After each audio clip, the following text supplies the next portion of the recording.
Good afternoon, everybody, and welcome along to this edition of Mantalk on learmedia.tv.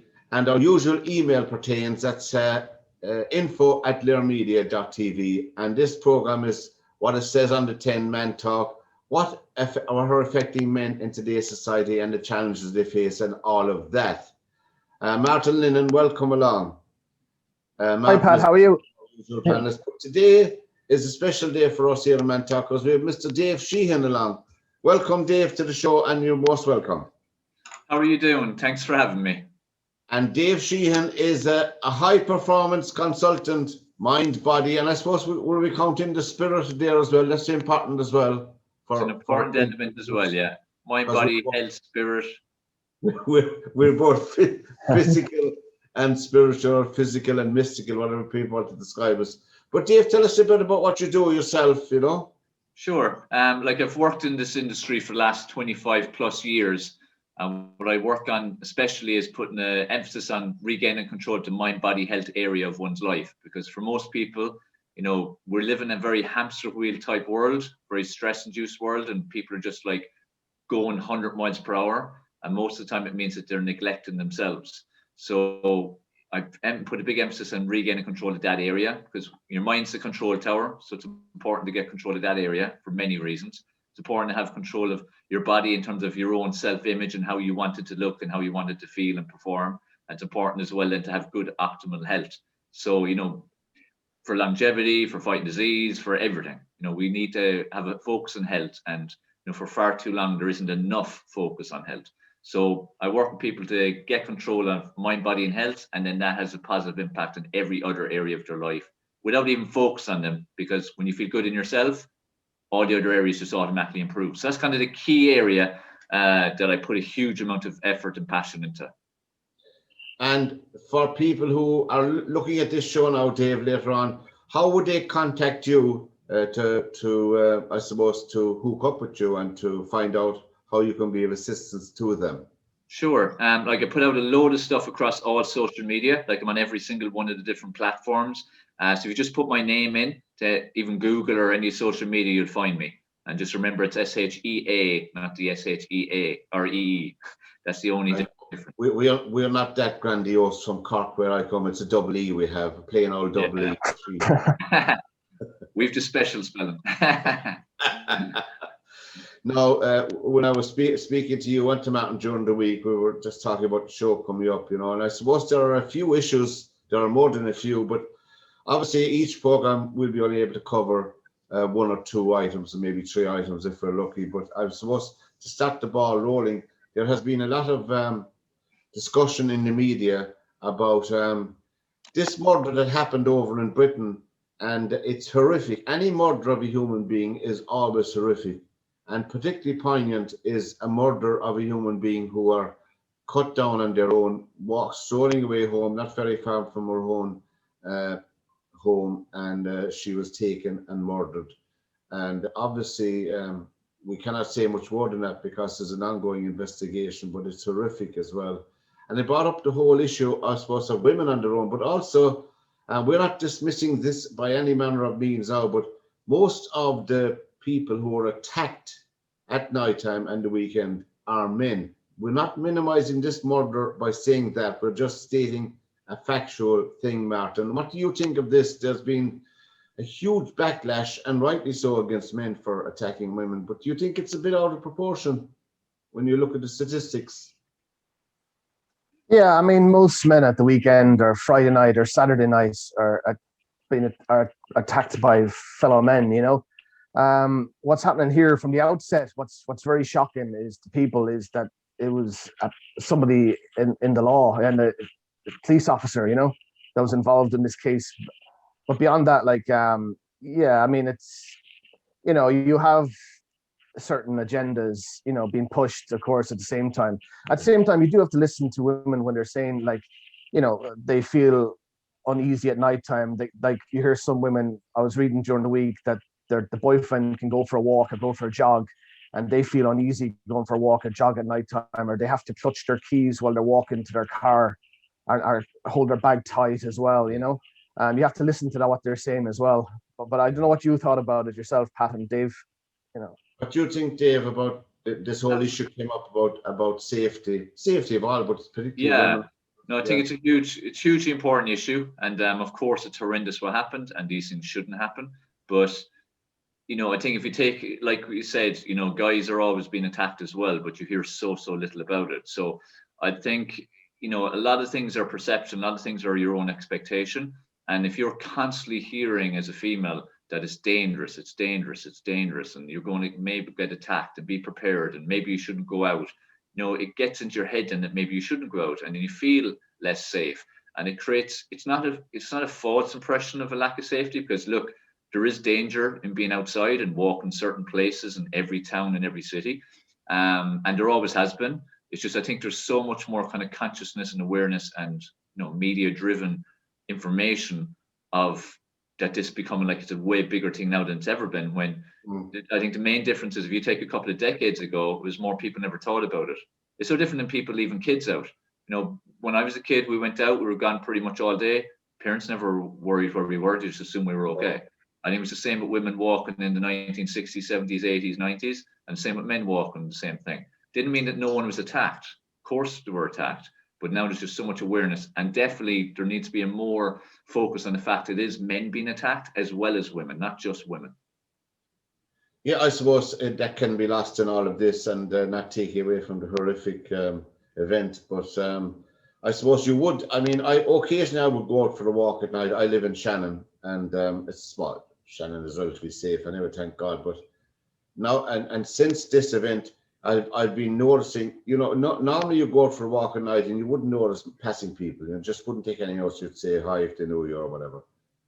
The odd one, they wouldn't let many up, but certainly there's been no women out walking at night on their own, and I think that's sad in a way, but nevertheless, I suppose, look, we're all unsafe on our own at night as a general rule of thumb, the way society has gone, Dave. I think you're right there, And I remember as a young lad being sent out after my dinner, go away out now, I don't want to see you again till 6 o'clock for your supper. And off you went. And you won't get that now. You won't tell your own kids now, and I didn't. Go away out now, I don't want to see you till 6 o'clock, There is that. Which is sad, I suppose. It is sad in a way, but look, we can do very little about that. It's called progress in many quarters, but it's regress in my mind, the way we're looking. No, I think so. And like I said, it's getting into people's minds. Like it just popped into my own head there. Like when I was, what age was I? 19. Yeah, 19 in town, coming out of town one night, I was attacked by 8 guys and beating the life out of me and beat me into hospital basically. I'm lucky I survived. If I wasn't so fit, I would have probably not survived, let's say, because I've had a fair beating now. But, these things happen. Like, I'm sure I wasn't the only one that night.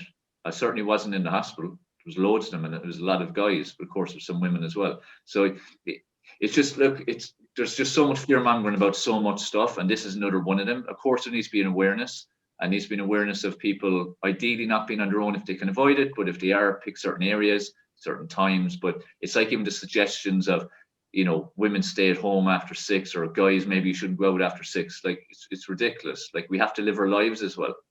You do, of course. And Martin, coming to you there, but Dave's experience, indeed, well, I won't say who it was because they know me and I know them, but I've heard of horrific assaults for particularly no reason, just because you're on your own, and I don't know what it is. It's like wild animals, I don't know, attacking the weakest animal, I suppose, the contrast in the animal kingdom. But Martin, you hear of these assaults, these horrific assaults by men on men, groups of men on men.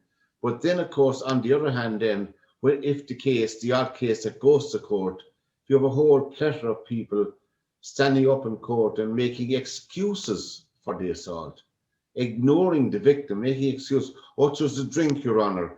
He was this, Your Honour. He was, instead of treating it for what it was, a violent, unprovoked attack on another human being by another human being, and dealing with it. Then that's the sad part of it for me, Martin. What do you think yourself? That's the sad. Yeah, you get that as well. Like, I mean, I know we're getting less of it now as well. Politicians sending in letters for them, like, vouching for them as well. But just to go back to the women for a second, you do see women going for walks in the evenings with their friends even. But even there is, like, I do evening work, and even there's some workers, female workers, are finishing it at evening time, about 10:30, 11 o'clock. So, like you do see them as well. Like, so it's stereotyping all of that. But yeah, look, when you see group of men anyway, like, do you know what I mean? There's groups, individuals. You try and, cross the road to avoid the group. I don't know. People behave differently in groups, as they would by as an individual. So, I don't know. It's just I don't know. Groups can be dangerous as well, but there can be positive things to groups as well. We're listening to Mantalk here on NearMedia.tv with our special guest today, Dave Sheahan, and he doesn't realise what we have in store for him down the line, but that's all right too. And Martin, our regular contributor, Martin Lennon. Now, I don't know, Dave, where you were. I can't remember where I was when I heard this phrase first, toxic masculinity. Now, I mean, when I heard that phrase first, I used to drive a taxi one time for a living, as I'll tell you, and taxi drivers, it's all night work, they need to make the money. But anyway, that was for a few years of my life. But toxic masculinity, where do you think it came from, Dave? Or when you heard it, can you remember back when you heard it, how did it strike you as a phrase towards men? Well, it's a hell of a negative phrase anyway, that's for sure. So it doesn't bring up any good images into your mind or ideas or thoughts into your mind, Yeah.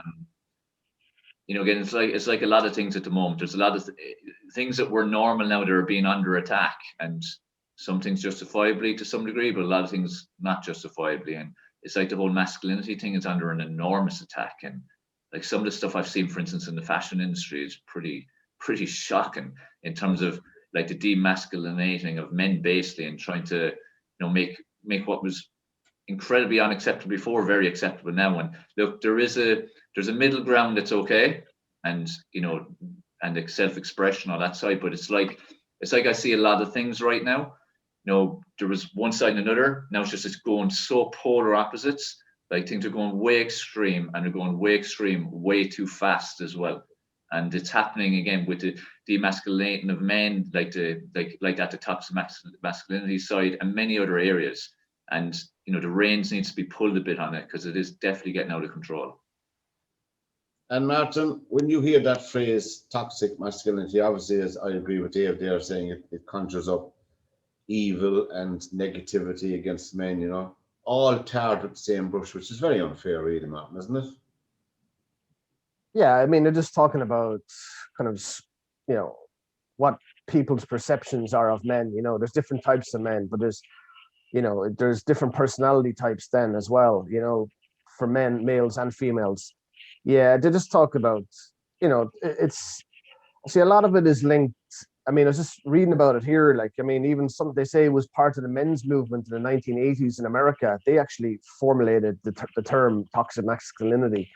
I think probably because basically just to talk about different types of males, probably toxic masculinity, what they really mean is alpha males. Because there's different types of males, like there's even like in advertising, they have red, yellow, green, and blue. Like they have alpha males, kind of social animals, social butterflies, kind of green, kind of care and peace and love people, and kind of, different types of people are into kind of books, kind of, and whatever. But yeah, it's kind of just used as kind of a stereotype to kind of beat all men with. And you see, you don't want to go the other way as well. You see that you don't want to go calling women names either. Like, but you have certain phrases and terms to, it's just it's kind of lazy in a kind of a way. Like, but you have to go into what they really mean by that. Like, just it's like what they say really. Like, one of the behaviors they say is like, I don't know if it's true because I've never been in a kind of boardroom meeting, really like that. But they say sometimes women, they say if a woman comes up with an idea at a meeting, that she does whatever, she'll say it, but it's not receptive and people don't really listen to it. But the man next to her says it, then all the men kind of agree with it. But I don't know if that's true or not, but that's what they say. That's part of their things, like they say in life. Just on that point, Martin, I think it's like everything. Like there's these generalizations, and of course that happens in some boardrooms, but also happens in other boardrooms where the woman's point is taken on board because it's a valid point. So it's just stupid generalizations. It is. And I think it's lazy, as Martin and yourself, Dave, because if you don't want to deal with an issue head on, if you don't want to discuss it in a meaningful, intellectual and proper way, you create a box for that group of people to put into and dismiss them. like the green box or the blue box or the alpha Mm. male. I don't believe that at all myself personally. Maybe I'm too old now to change. Obviously, I'm never too old to change. But I believe men are men and women are women. And what I mean by that is men, there's a whole plethora of men and different behaviors for men, and the same with women. But grouping them into one phase like toxic masculinity or misogynistic, that's a word that's thrown around a lot, which is thrown around, in my opinion, carelessly, really, really, so they don't have to discuss it, And today, I mean, growing up today, I mean, my kids are all grown up now, and there's grandkids around, but when you look around the world today, and when you have your son, since it's a Mantalk program, we're not dismissing men, we're just talking about men, and you look for heroes for your son, because everyone needs heroes. My first hero obviously was my dad, and my next one was my teacher, and so on. You look for heroes for little boys going up, and you wonder who, like Dave, what would you think now? I know I'm putting you on the spot here. Heroes for boys going up today. I mean, apart from the superheroes and the comic heroes like Batman and all. Yeah, no, they're few and far between, Like before, like you said, years ago, there would have been lots of heroes in different spheres, whether it was athletes, whether it was in business, whether it was politics, there was lots of different areas. Now you look at, for heroes, there's barely any that you could call like literally heroes.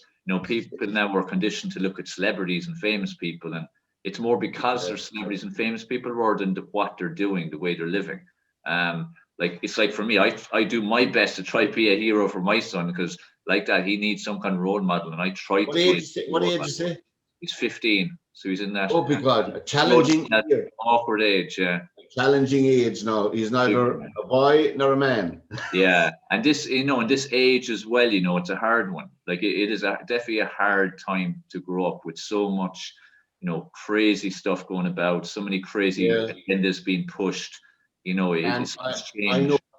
you're right. In my case, my 3 kids, before I come to Martin, when they were going to national school now, they never saw a male teacher. None.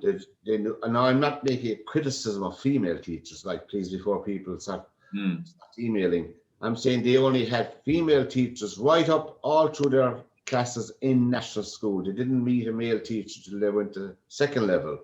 Now, I'm not saying whether that's a good or a bad thing, but I'm saying that surely there's an imbalance there, when it comes to little boys and little girls, on a simple level, on a very simple level, not getting too deep into it. What do you think, Martin, yourself? Yeah, well, like when I was in primary school, I had a mix of male and female teachers.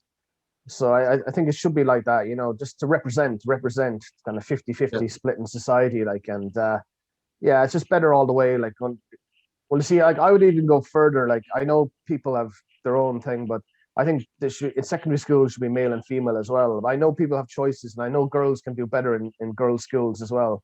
But I mean, I think female male schools should go the whole way through up to college or trade school, afterwards, Yeah. I think so. You're listening to Mantalk here on learmedia.tv. Tell all your friends about us. And our email is info@learmedia.tv with our special guest, Dave Sheahan. Now, Dave, we'll just move along to there's a lot of lip service paid, in my opinion, to mental health. Now, when you mention the phrase mental health, people either switch off or because I think I might talk about myself really, I shouldn't include people. Myself personally, when I hear a discussion on the radio or television about mental health, I don't listen to it because I'm tired of it. I'm tired of words. I'm tired of people's platitudes. I'm tired of people playing games when it comes to mental health. And really, I think the practical thing for me, I was a volunteer with the Samaritans in Cork City 40 years ago now. And so if I'm in trouble tonight at 11 o'clock or 11:30 mentally with the state I'm in, where do I go or what do I do? Right, I'm in Limerick City tonight at 11, 11:30, 12 o'clock. Where do I go or what do I do? Are there any services available, Dave, do you think? It's an area that needs serious investment, and it's not getting it. And even I can't remember how much it was that they've allocated for this year, but it's pathetic. It's pennies compared to what they can. Like, it sounds like a big figure when you hear a figure, but when you think of how much they have and what they put into other things, it's pennies. And it's been the same way for a long time. Same as the health service. You know, the areas that need the investment are not getting the investment. And mental health is an area that has always needed it, increasingly needs it. We'd like the stuff we're talking about that's going on in the world and the constant agendas and changes and things that are being pushed. It's needed. You know, the last 12 months has created a massive need for it. Now with kids, like kids are not meant to, you know, ever be afraid of things and never think about stuff. Now they're needing it. Like they're being prescribed antidepressants like at bloody 10, 11 years of age, which is insane. Shocking. That is just shocking. It's unethical, and it shows no integrity for me in terms of like with GPs doing that, because you know it's crazy giving kids medication at such a young age. But the mental health area has to be tackled. And at the end of the day, what is mental health? Like, you know, it's again, like I said, your mind is a control tower. So that's the bottom line anyway. So it boils down to how you feel about yourself. That in essence is the most important thing about mental health. Because if you feel good in yourself, you've good self-esteem, self-image, good confidence in yourself, which comes of it, then you can deal with challenges. Like we live in a world right now where there's nearly an expectation that it has to be a straight line. It has to be plain sailing. There's never problems. Life has never, ever, ever been like that. Like life is a roller coaster. Like there's great times and there's terrible times. And the terrible times are the ones you grow from and you develop from if you have the right mindset to deal with it. Whereas what's happened in society now is if people have any kind of problem or what they perceive as a problem, it's literally burying them. And it's like with the suicide rates and how young it's getting. And it's over what in essence are very minor problems, but to that person it's becoming massive problems. And go back again even to the media side of things and its role, you know, and constantly hammering these stories out there, negative media all the time. You know, it's making people blow things up way more than they actually are. So like in terms of people's mental health, it needs to come back to the person themselves and building them up. Bottom line, get them into a good, healthy lifestyle. You know, simple things like what they eat has a big impact on their brain. What they consume liquid-wise, big impact on their brain. Even just water, like a simple thing for the brain. You know, exercise and getting fresh air, sleep. Then what they're feeding their mind. Like if for instance you're playing games where you're just blowing the heads off people constantly for hours on end, it's no good. If you're watching TV with stuff that's a bit more adult for you than it should be, as a lot of kids' TV is these days, that ain't going to be good for you. If people around you are constantly negative and toxic, that ain't going to be good for you. So, you know, the mental health, the age of problems are getting lower, lower, lower, which is the scariest thing. And there's nothing really being done to tackle the issue, which is the person themselves. They have to do something that's going to help them to feel better about themselves and the people around them. Like when it's kids, especially, people around them have an important role to do the right things to help those kids. Or again, adults obviously have to start taking personal responsibility and face reality that life is a roller coaster. And what do you think, Martin, about this whole area of mental health for ourselves? Do you think it's still there's a huge deficit in the services available? Oh, there is, like, but if people needed help, like, they could go to Shannon Dock here out in Dora Doyle. You know, that's a night service for them. Like, I know they have the Samaritans in town as well. But the thing about it is, it's the last 20 years, like, sure, you guys yourself have talked to Joan Freeman from Pieta House. You know, she kind of made it kind of more acceptable to talk about it openly. But before that, sure, everyone know about mental health. But the reality is, we're locking people up in places and hospitals.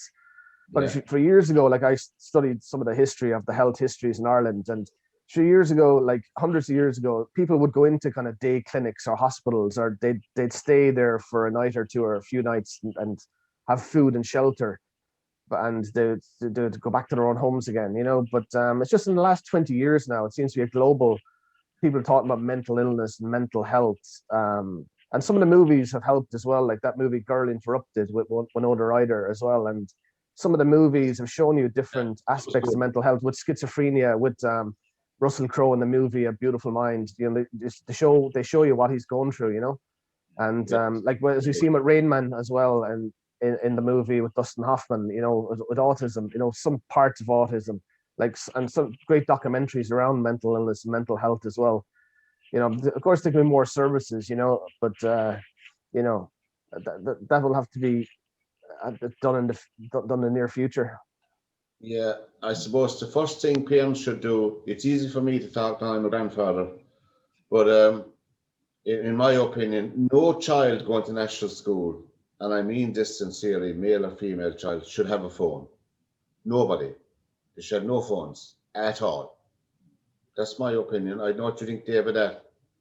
I think it would be the ideal world is a hard one to do though, and for most parents, it's the harder option to try fight that one, especially when all the other kids have them and stuff like that. But it's definitely the right thing to do, 100%. If the schools made a law, if the schools made it Yeah, a exactly. requirement, if you cannot bring phones into school, international school, then it would happen. Like what's the need for a phone at the end of the day? You know, if you look at it, like anyone up to let's say about 15, what do they need a phone for? Of course, there's a chance they might need to call, let's say, but if they're in school, they can call from the school. You know, do they need to be on social media? No, they don't need to be on social media. Like social media is toxic for the mind for adults, so it's definitely toxic for kids. You know, so I'm 100% with you on that one. It's just, it's like a gigantic bloody tsunami. It's like it's taken over, and it's one I don't know if it could ever be pulled back. You brought up a thing there about social media, Dave. I'm going to say something now, and none of the two of you will agree with it, and that's why I'm not. That's why I'm saying it. I'm not saying it for that reason. What I'm saying is this: when I hear the phrase online bullying, there's a whole industry in my mind has built up about online bullying. To me, there's no such thing as online bullying. Because if somebody comes on my social media pages, I'm only on it because I'm involved in their media, and they were so-called bullying me online, or whatever they would say, you just erase it and block them. Am I simple? Am I a simple man, Dave? Am I too simple for this world? No, like it's like when people say, "Oh, I don't like this. Why does this keep coming up on my feed?" You know, "Oh, I'm tired of their posts." It's as simple as don't bloody look at it then, or delete it, like you said, or block them. You know, you have the options. This is where taking personal responsibility has to come in. You're in terms of like online bullying, like it is a thing, but again, it's being allowed to become a thing. Like that's the big part of it. And again, if you go back to the person themselves and their own, you know, self-esteem, perception of themselves, perception of reality, and so on, like if they were more comfortable in themselves, they would just block it, as opposed to just to want to just block it. It's like they're enduring it and then attracting onto themselves if they're on certain sites or certain types of social media. Or let's say TikTok, for instance, got a bit explicit for a while, even for young kids in terms of their dances and stuff. If you're putting yourself on that, then you're putting yourself out there. It's like when I go on social media and I put up a post or I do a live stream or something, like I'm putting myself out there. And the more you're out there, the more you will get negative, because that's just, there's trolls and there's people who just love doing that. And you just have to have that thick skin and resilience to just deal with it and see it for what it is, which is that person just has their own issues. It's nothing to do with you. You're the target, but you know, it's not a personal thing. And Martin, obviously, I'm not dismissing bullying as a serious problem. That's a separate issue. We're specifically speaking about online bullying. I don't believe there's any such thing as online bullying. I know what you think. Well, yeah, as Dave said, like you can earn yourself, like you can mute, block, delete. Yeah, I mean, if you go, yeah, that's, well, I was watching some Australian show on, and they're saying like you shouldn't be getting into arguments with people you don't know anyway. You know what I mean? Why are you doing that for? You know what I mean? And Yeah. and just like he's just telling his kids not to be doing that. So yeah, he just, you know, but I guess human beings, they like arguments and rows anyway. Like if it's not personal and you're getting into the issues, maybe that's interesting, you know. Sure, once it becomes personal, sure, like you have to kind of just mute, block, and just move away from it, you know. No. Like one thing I think is big with the online side is that, you know, vast majority of, let's say, the bullying, the bad stuff that's going on, there's no hope in hell 90% that would ever happen if it was face to face. So people are well able to hide behind computers and say stuff and do stuff and hammer down on people. But that's again where the person on the receiving end has to be strong enough to, you know, stop it, ignore it. Like Martin said, just ignore it and stuff. Or, you know, if they're very young and it's happening, make sure you tell an adult. You know, if you're a kid, like that's what the adult's there for. Well, absolutely, without a shadow of a doubt, you know. And Dave Sheahan is our special guest here on Mantalk today, and on theirmedia.tv, and our email is info@theirmedia.tv. And indeed, any questions you have on the issues raised, you can email them on to us, so we'll pass them on certainly to Dave as well. And any questions you might have for further programs, you can email us in, you know. One email at a time, that's all we'll be able to deal with. I'm only joking. Email us whatever you like. Now, men's network, men's support systems in the community for men. I know women, and it's fantastic. I know my own mum going way back, and she passed away there at the end of last year at the age of 91. Fantastic age, but she raised 9 of us and raised other kids around the village as well where we live. But my own mum is fantastic networking. Women, I think, there was always 3 or 4 other women in the house. I remember as a young lad growing up as a child, But you never saw 4 or 5 men with my dad, and that's not a negative against my dad. I'm just saying women, I think, had this more resilient than men. They're certainly more resilient. There's more networks, Dave, I think, available because of women themselves. We're very slow off the mark, I think, to network, are we? Yeah, women love talking more than men, or they become good at talking more than men, or it's accepted. Yeah. So kind of mixtures of all of them. They naturally gravitate towards, like, even simple things like, coffee mornings, going for coffees after, say, dropping the kids. Like you said, before coming into the house, the mothers and that would come together. But again, it's more societal kind of nearly conditioning as well. So it's a bit of societal conditioning, I think, that's nearly what's normal. When at the end of the day, we're all just humans. We do interact in human interaction and so on.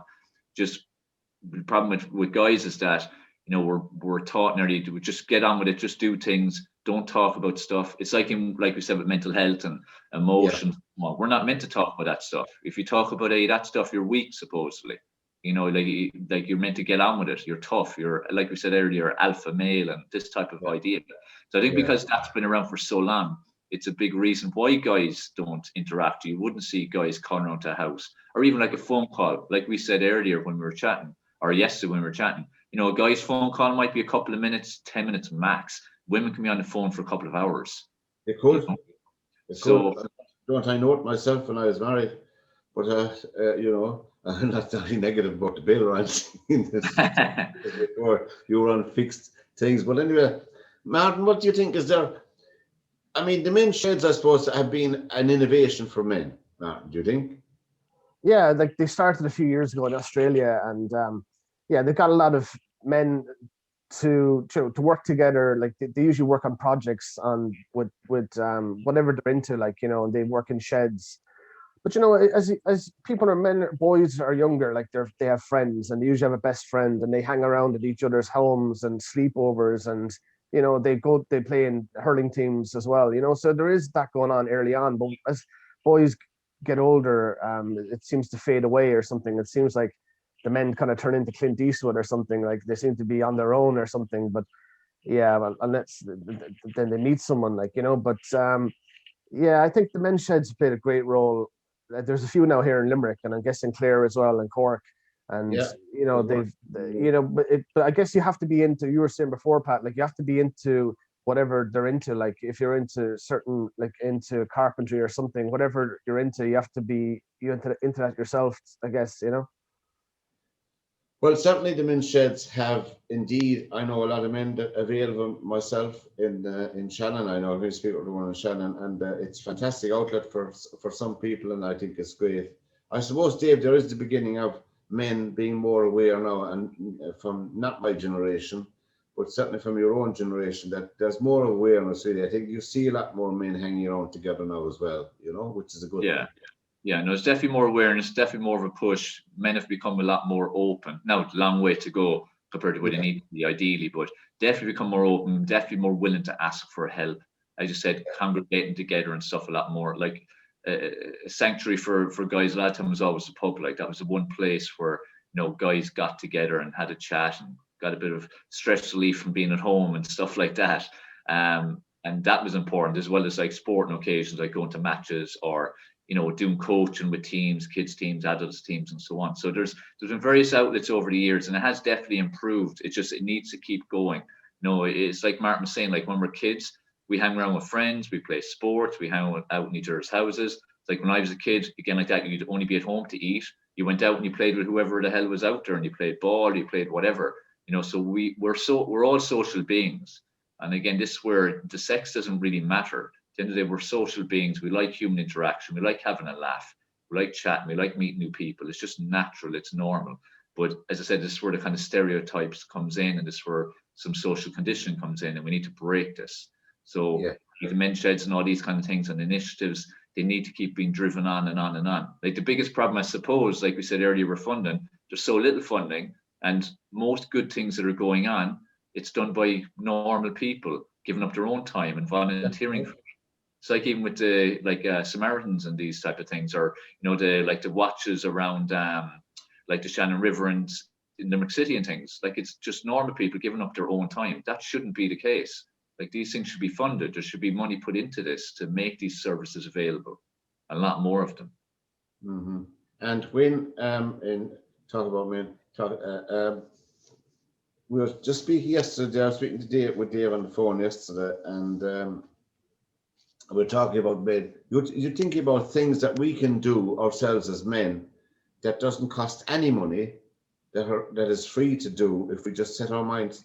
Things like simple things like yoga, Dave, as well, you mentioned, and little medium exercises.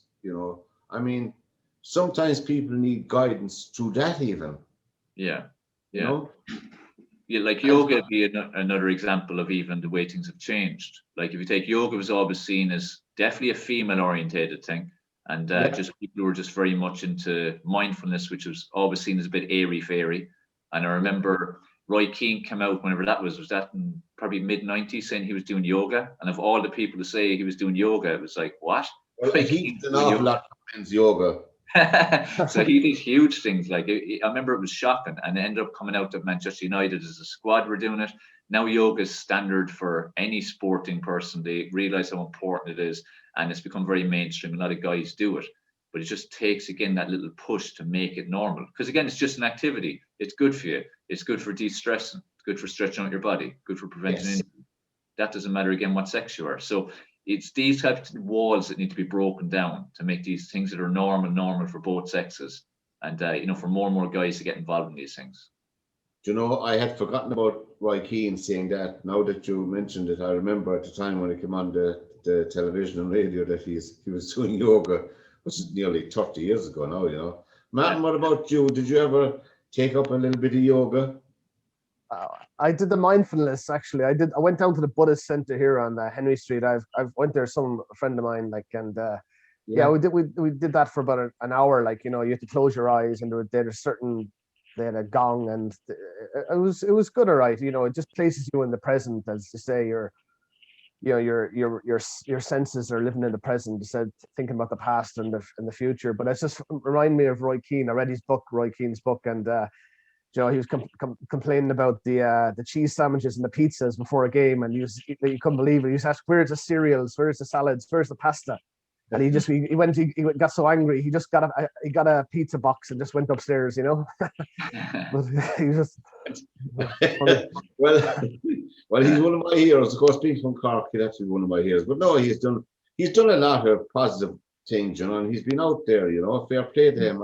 You have to admire him, because someone like that's in the public eye has a lot more to lose than you and I mouthing off here and there, but someone like him. And as you said, Dave, rightly, when he mentioned the thing over 20 years ago about yoga, I mean, really, that a lot of men did sit up and take notice of this. I mean, he's successful, he's top of his game, successful player, and well, you could see what it does to him, the flexibility, and of course the mind as well, which is I did try a couple of years ago when I was in holidays, and I thought it was fantastic.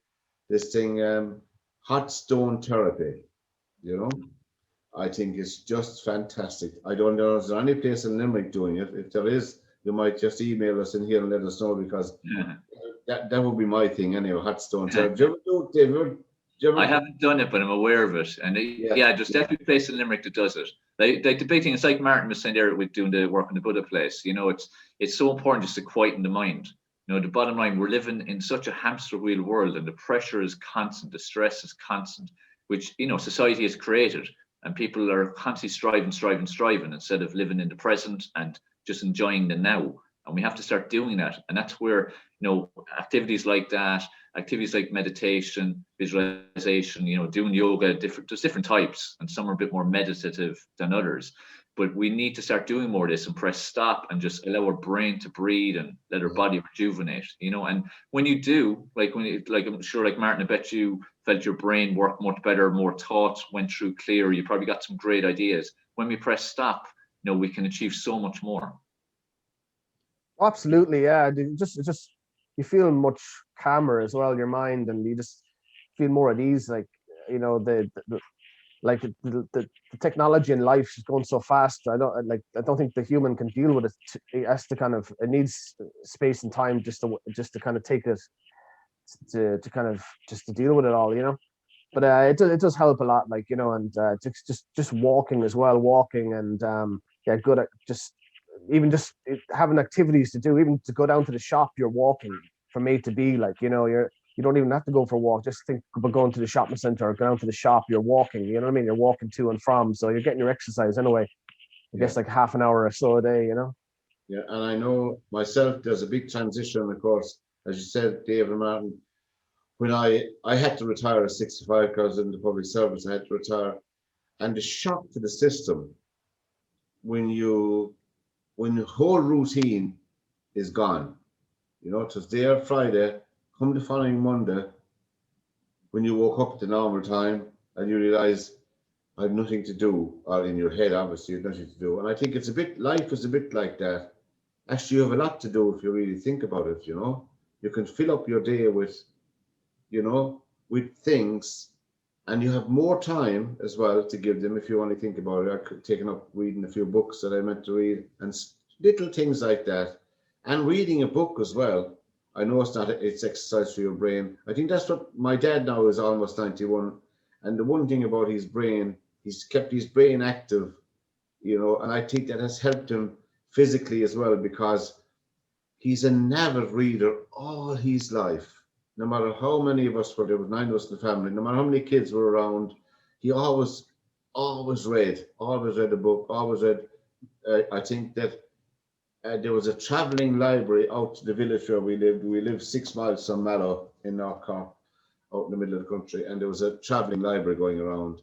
And at the end of, I think he got a presentation, I think he had every single book read in the travelling library. They tell you how long they didn't replenish them. Almost every book in the travelling library eventually had them all read.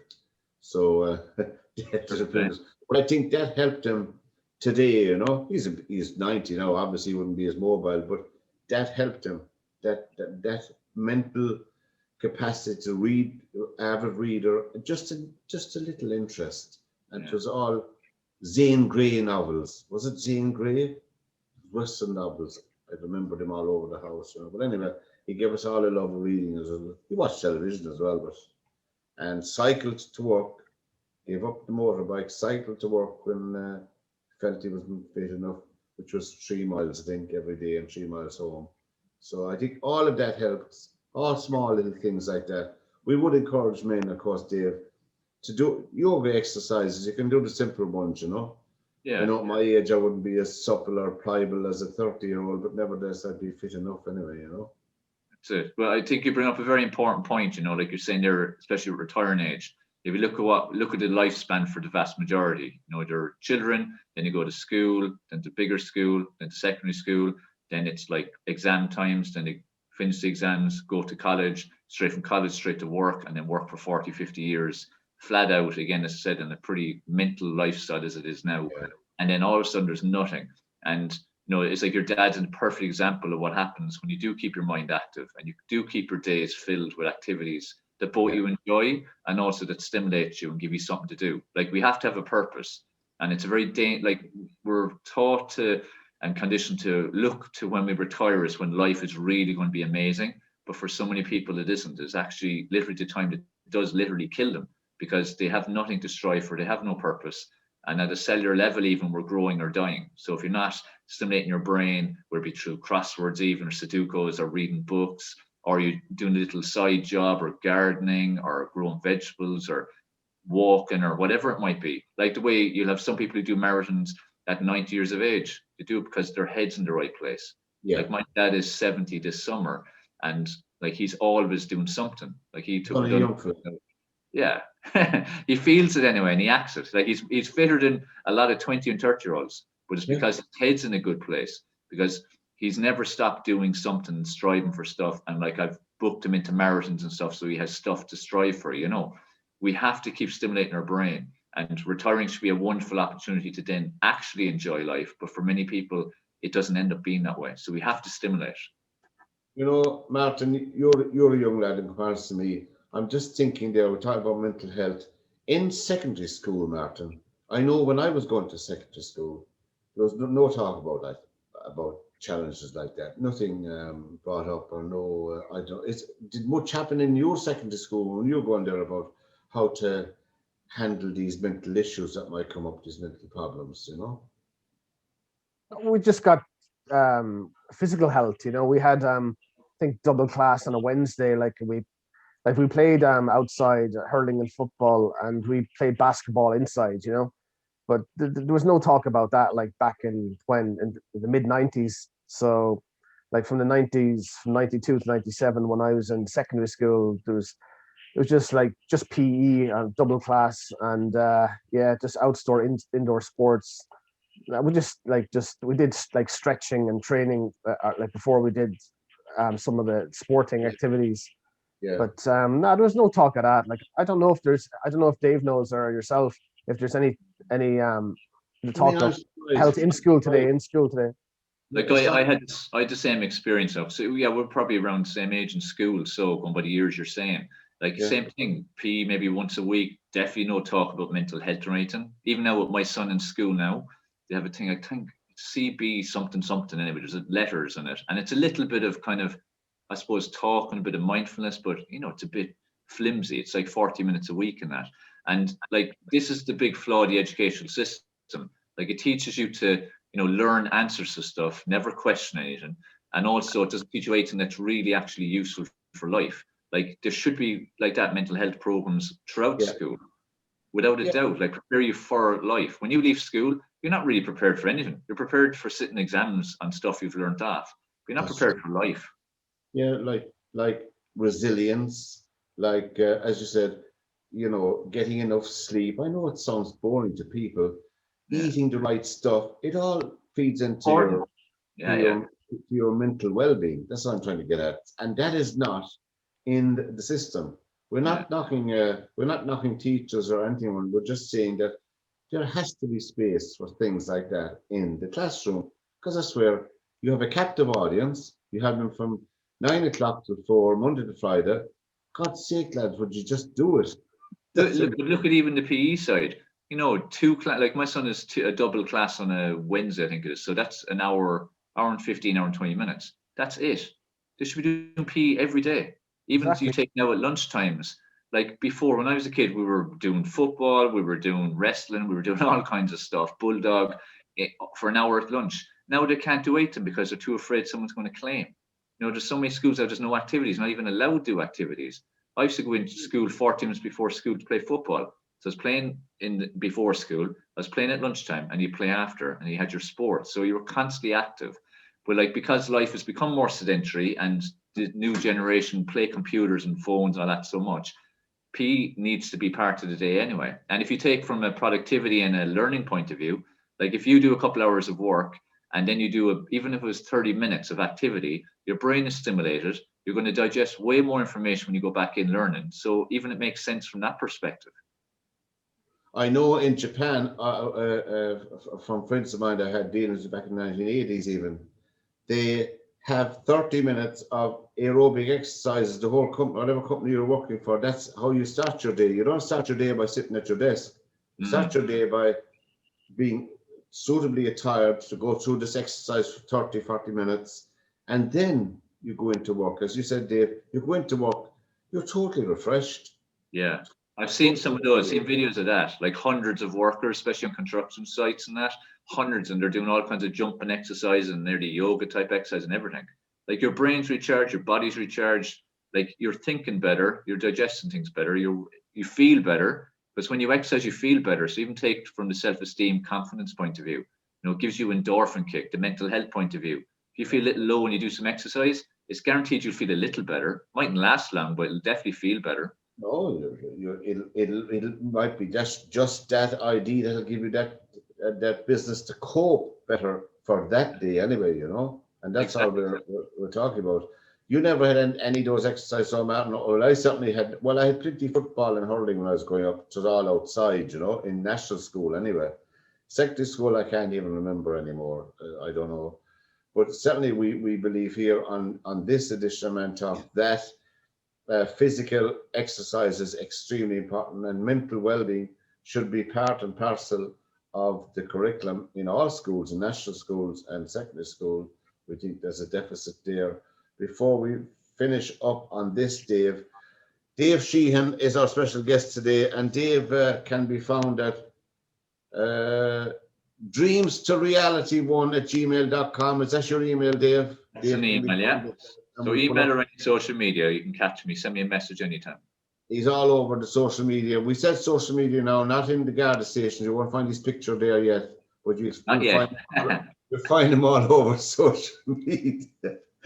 Any final words before we want to go, lads? Mental well-being, I suppose, and we are improving as a species. We make up 50% of the population still. We're holding on to that, and we think that there's still a lot to be done, but there's more and more, I suppose, support systems within the community, and particularly here where we are in the Midwest in Limerick, where there are support systems. Lads, it's been fantastic having you along, and for this edition of Mantalk, and we look forward to the next one. Tell all your friends about us, and our email is info@learmedia.tv. And from Dave Sheahan, from Martin and from myself, Pat, until we meet again, lads, thanks very much for sharing your thoughts with us on this edition of Mantalk. So until we see you again, good day and good luck.